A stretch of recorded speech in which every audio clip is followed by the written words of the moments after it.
Hi friends, welcome to a new video of Masters Academy. Second PUC Physics Passing Package Questions for Supplementary Exam Part 3. Prepared by Santosh Kumar PK. Dear friends and students, before going to video, I want to tell you one thing.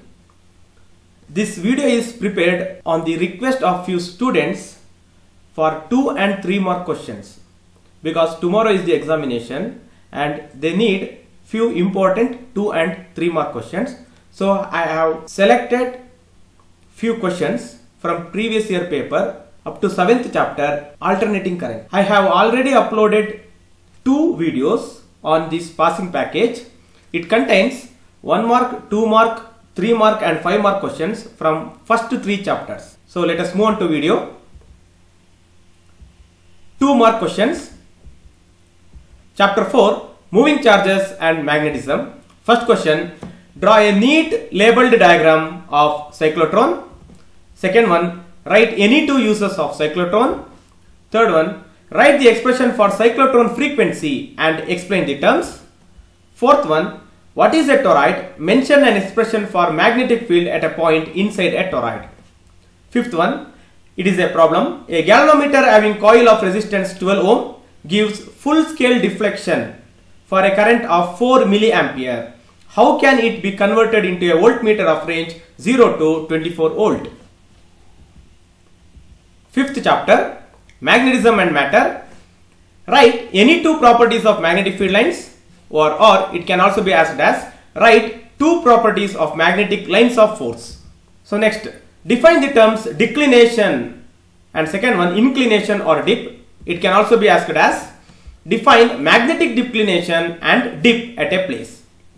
Next question, distinguish between diamagnetism and ferromagnetism on the basis of relative permeability and susceptibility. Next, distinguish between paramagnetic and ferromagnetic substances. Next question, write any 2 difference between diamagnetic and paramagnetic substances. Draw the variation of magnetic field B with magnetic intensity H where a ferromagnetic material is subjected to cycle of magnetization. Next, what is magnetic susceptibility? For which material is it low and positive? So it can also be asked as what is magnetic susceptibility? For which material it is high and positive. The vertical component of Earth's magnetic field at a place is √3 times its horizontal component. Find the dip at the place. Next, state and explain Curie's law in magnetism. Next, 6th chapter, Electromagnetic Induction. First question, state and explain Faraday's law of electromagnetic induction. Next, what is meant by self-inductance and mutual inductance? Next, mention any 2 factors on which the self-inductance of a coil depends. Next, what are eddy currents? Give 1 use of it. Mention any 2 advantages of eddy currents in practical applications. Next, 3 more questions. 4th chapter, Moving Charges and Magnetism. Write 3 uses of cyclotron. Next question, give an expression for force acting on a charge moving in a magnetic field and explain the symbols. When does the force becomes maximum? Next, state and explain Gauss law in magnetism. Next, state Ampere's circuital law and arrive at the expression for magnetic field near a straight infinite current carrying wire. Or same question can also be asked as state Ampere's circuital law, using it derive the expression for magnetic field at a point due to a long current carrying conductor. Next, 5th question, write the expression for force per unit length between 2 straight parallel current carrying conductors of infinite length, hence define SI unit of current, that is ampere. Next, 6th question, explain with diagram how a given galvanometer can be converted into an ammeter of required range. Same question can also be asked as how a given galvanometer can be converted into a voltmeter of required range. Okay, next, chapter 5, Magnetism and Matter. First question, what are magnetic declination, magnetic dip and horizontal component of Earth's magnetic field at a place? So 3 Each carries 1 mark. Next, define magnetic declination and magnetic dip. Mention the SI unit of magnetization. Third question, write 3 difference between diamagnetic and paramagnetic substance. So in 2 more questions also same questions have arrived, but there you have to write the 2 differences. In 3 marks you have to write minimum 3 difference. So they may ask for diamagnetic and paramagnetic, diamagnetic and ferromagnetic, and paramagnetic and ferromagnetic. Next, write 3 properties of ferromagnetic materials. Next, 5th one, what is hysteresis?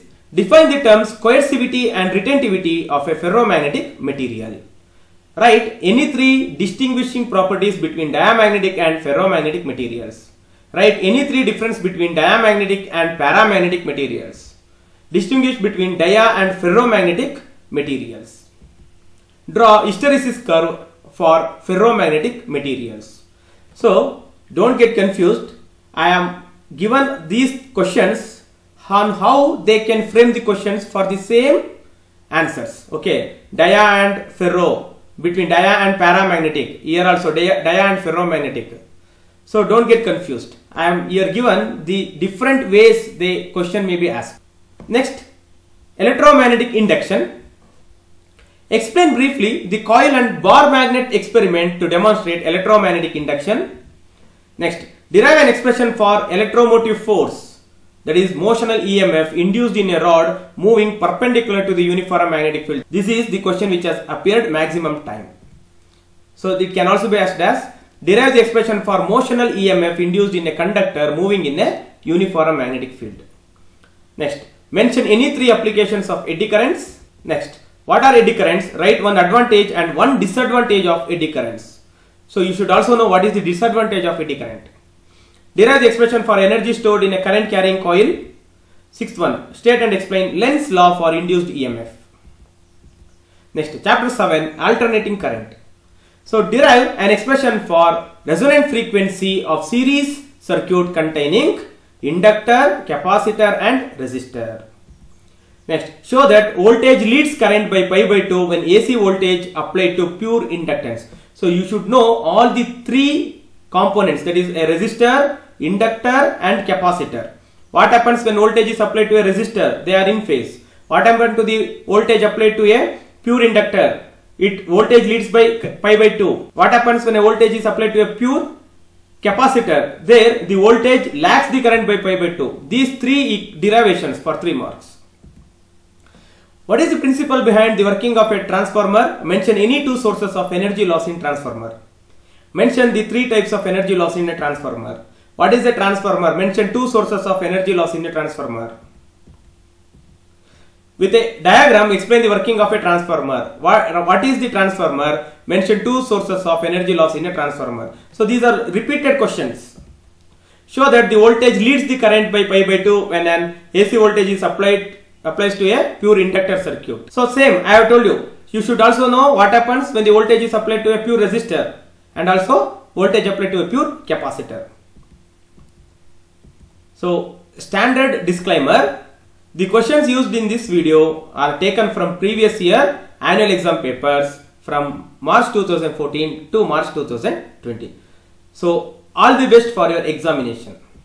Dear friends, if you find this video useful, then please subscribe our channel and share it to your friends. Thank you.